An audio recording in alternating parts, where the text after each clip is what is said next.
All right, Shalom. I want to start off by giving all praises to Yahweh Bashim Yahweh Shai Bashim Rachak. Double honors to the apostles and elders of GMS who rule well, and also honor and salutations to those of you who are of the hopeful elect and they're out there teaching the word of sincerity and truth. All right, so I just wanted to talk about something real quick. I was listening to a podcast and I wanted to it sparked some thought, right? So I wanted to talk about it real quick. And I think it's relative to note, or I don't know if relative is the right word, but it's good to note that people really think that their government has good intentions by them, right? That it is impossible for something to be going on deeper than just this COVID-19, right? I guess the incremental shutdown of the country is people don't think that the incremental shutdown of the country could possibly be an agenda, something being behind it, right? And I was listening to the elder Ayathun earlier, and he brought out that he had a conversation with a guy who was installing 5G towers, and that they were sending out 10 crews a day, right, to install these or 5G cables, not 5G towers, but 5G cables. So I started thinking. I said, you know what? That's why they got people staying in the house. It's just like when you go to your local store, right? Whatever it be, Walmart or Home Depot or whatever, and they'll have a sign up, closed for remodeling. That's what they're doing.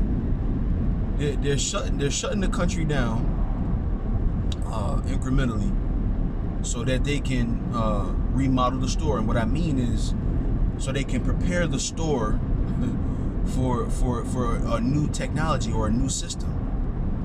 See, they're switching everything over so that they can have something that has the capacity to handle all this new infrastructure that is going to be in place, namely the microchip. And people really don't believe that that's a possibility, man. They really don't believe that it's a possibility that their country may be doing something unethical or immoral. People have no idea. And you talk to them about it, and people, when you present things that are quite evident, right? You present some information about 5G sickness, right? Or not 5G sickness, but radiation sickness that the symptoms of radiation sickness are the same as the symptoms from this COVID-19, right? And you mentioned a bit about Bill Gates and the idea that by using vaccination you can quell the population, right? Or you mentioned that there was a gentleman, a young man, who brought out the fact that he works around radiation and he has to have a special badge that lets him know when he's around high levels of radiation, and that got confiscated from him, right? You mentioned these little facts, these little pieces of evidence, and then like it is human nature to do, come up with a conclusion based on the evidence that you've obtained, right? And when you come to that conclusion, they say it's a conspiracy. Or so this is the reason why I don't like titling things, because people can be dismissive to something that's titled. When you title something or a conspiracy theory, you can be dismissive about it without even thinking about what you're hearing or what you're listening to. Oh, that's a conspiracy theory. Well, listen to the evidence. Don't be dismissive.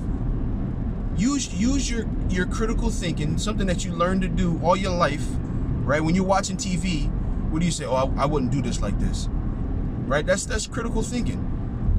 Take the evidence and use your critical mind and ask the questions. Is it a possibility? And the answer to the question is yes. But the problem is, if you answer the question yes, then that means you as a human being have to do something about it. Whereas if you just listen to what your TV is telling you, what your news is telling you, or you just listen to what your president is telling you, or you listen to what your congressman is telling you, or your governor is telling you, then it's easier. You can just go about your business and go about your day and just listen to what you're told, and you don't have to worry about anything. But if you're a moral human being and you hear that your government has bad intent by you, or let's not even say government. Human nature is to say, if somebody is trying to harm you, you got to do something about it. There is no animal on earth that is in danger and doesn't have some form of defense or doesn't use some form of defense. I've told this story before, but I got to tell it again to make this point. Years ago, we had a mouse in the house, right? Now mice are small animals, right? And when you look at a mouse in reference to a human being, they're even smaller, right? And they're pretty defenseless animals, right? Their instinct is, when they're in danger, run. This is why the Heavenly Father made them so fast. You ever see a mouse run through the house? Them motherfuckers are fast, man. And not only are they fast, they can slip through the smallest of cracks, man. So their design is to run. They are designed to run and hide. That's what they are made to do, right? Now, my dad had backed a mouse into a corner one time. It was like we had this closet. It was all shelves, and the bottom shelf was maybe I'd say about 4 inches off the ground, the bottom shelf. So he had enough space to crawl up under there, but it was in the back of it was all concrete, so he didn't have nowhere to, slip through. So my dad had him in the corner. He said, "Yeah, I got your ass now, motherfucker," right? So when the mouse realized, like, damn, I'm about to die, it charged at my dad, man. Now this mouse he's not gonna win the fight, but its instinct was to say, I have nowhere to go, I gotta fight. And that's animal nature, whether it be human or all the way down to mouse. Your nature is, if I can't run, I gotta do something that I can fight. And people are going against human nature so that they don't have to do anything about what's happening in the world today. The goal for the elites is to implement that RFID chip, and that is the goal. Whether you believe it or not, it's up to you. But that's the goal, is to implement that microchip so that they can have complete control over the population, just like the Heavenly Father does. We can stop. Let's not discredit what the scriptures are saying, right? When the scriptures talk about there being a king, in this case in Isaiah 14, the king of Babylon, wanting to be like the Most High, that's a true thing, man. They want to be like the Most High in every way possible, right? And ruling over the people, right, and controlling the people is no different. The Heavenly Father has all control, right? He's omnipotent, right? So Esau, in his quest to be like the Heavenly Father, has to have something similar, right? So let's talk about the dynamics of this chip, right? What's going to be on there? Your banking information is going to be on there, meaning your access to your account, right? All different types of accounts, right? Your medical history is going to be on there, right? Are you a diabetic? What's your blood type, right? What else? Your location, right? Doesn't the scriptures tell us that the Heavenly Father has every hair on our head accounted for, right? Meaning that he knows everything. He knows your whereabouts. He knows your thoughts. He knows what you're thinking, and that's what Esau is trying to do. You got to think of it. There's something that happened, right? The birthright was taken from him, and he said in his mind, okay, you want to take it from me? I'll make my own. I'll do it myself. I'll get it myself, and that's his intent. He knows that the birthright was to rule the earth, man. He knows that, so that's his intent, and he's going to use that RFID chip, the mark of the beast, to do that very thing, man. And this what's going on, whether it be a real virus or not, right? This what's going on. He is going to use this and capitalize off of it, off of your fear, right? Now, maybe I can put it in post-production. I don't know if I want to do that, but I'll mention it here. The movie Captain America, and I've put it in post-production on a different show that I've done. But there's a scene in the movie Captain America: The Winter Soldier where Captain America and I think her name is the Black Widow go to find this old I don't know, some place. I don't know exactly what the place was and what their intent was. I can't remember. But when they got there, they realized that there was a computer in there that knew exactly who the both of them were, right? So the Black Widow, she comes out and she says, oh, it must be some kind of recorder. But it turned out that this guy, Arnim Zola, who was a Swiss scientist that worked for what the movie calls Hydra, but Hydra is the artistic version of the Nazis, Nazi Germany, right? So he secretly worked for Hydra, and when Hydra dissolved, because Captain America saved the world from Hydra, he secretly started working for America, which is which they mentioned Operation Paperclip, which is a real thing, right? But I say all that to say he mentioned something. Matter of fact, I'm gonna read it because I wrote it. I was listening to it. I wrote that shit down. Let me read this motherfucker.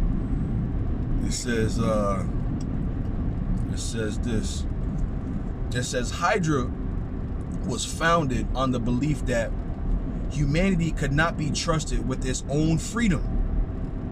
What we did not realize that was if you try to take that freedom, they resist. Humanity needed to surrender its freedom willingly. For 70 years, Hydra has been secretly feeding crisis, reaping war, and when history didn't cooperate, history was changed. Hydra created a world so chaotic that humanity is finally willing to sacrifice its freedom to gain security. Once the purification is complete, Hydra's new world order will arise. You see? And that's the real intent. That might be a movie, right? But that is the real intent of what Hydra, end quote, right, or Esau is intending to do. Now, who was the head of Hydra? A man known as what? Red Skull, right? And who was the head of the elites? Rothschild, which is Red Shield.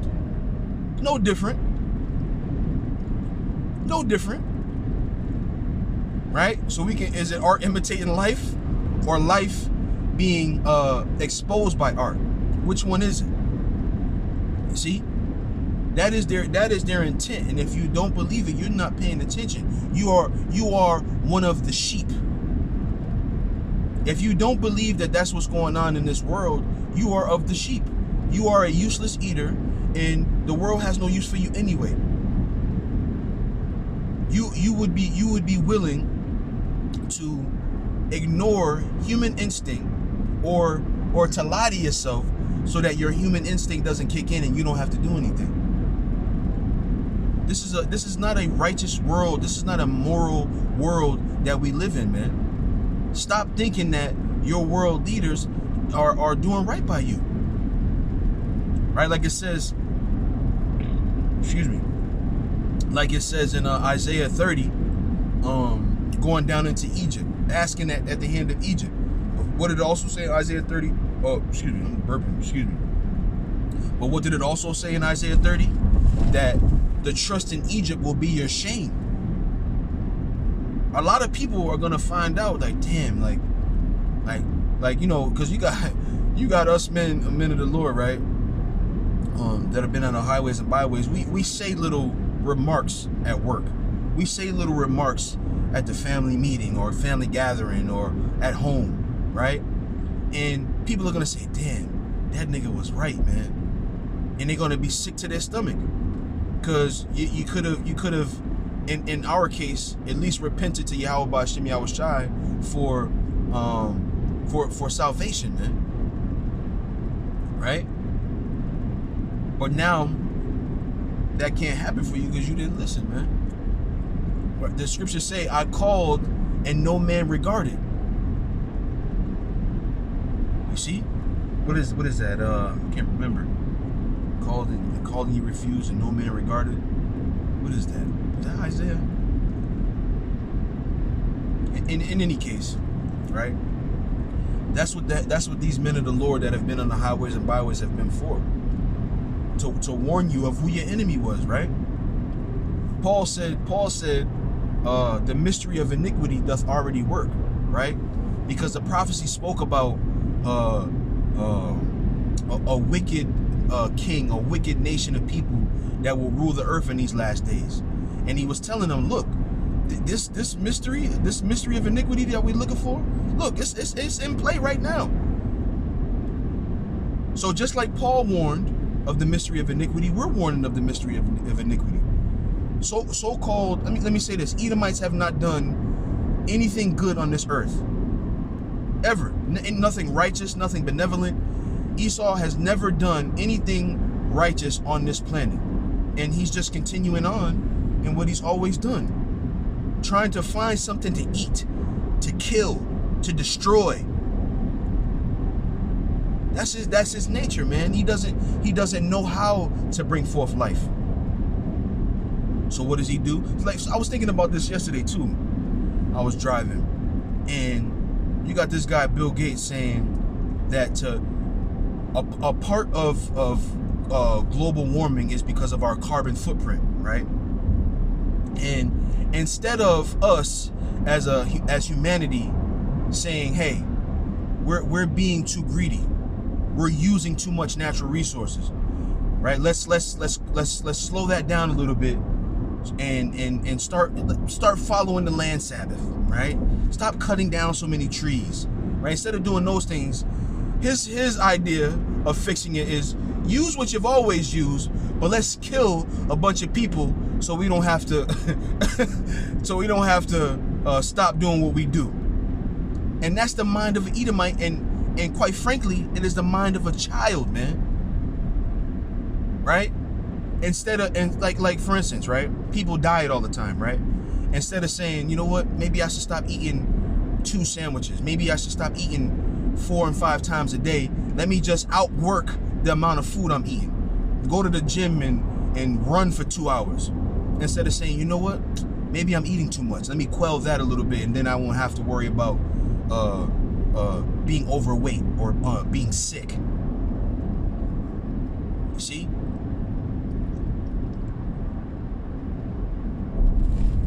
You know, so that's the mind of Esau, man. Let's kill the people. Not let's use less, right? Not let's improve our behavior. Let's kill the people.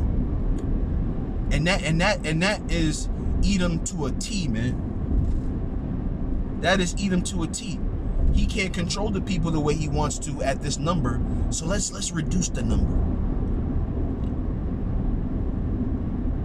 Your country has not done right by you, and it doesn't have any intent to start doing right by you now. They are greedy for gain, like the scriptures tell us in Habakkuk, the 2nd chapter. They will eat until they've had enough, and then they'll eat some more, man. You see? So that's it, man. I just was thinking about that. That's my rant. My rant for the day. Hopefully it was edifying and thought-provoking. I want to give all praises, as always, to Yahweh Bashem, Yahweh Shai, Bashem Racham Dash. Double honors to the apostles and elders of GMS who rule well. Honor and salutations to the hopeful elect. And with that, I say shalom.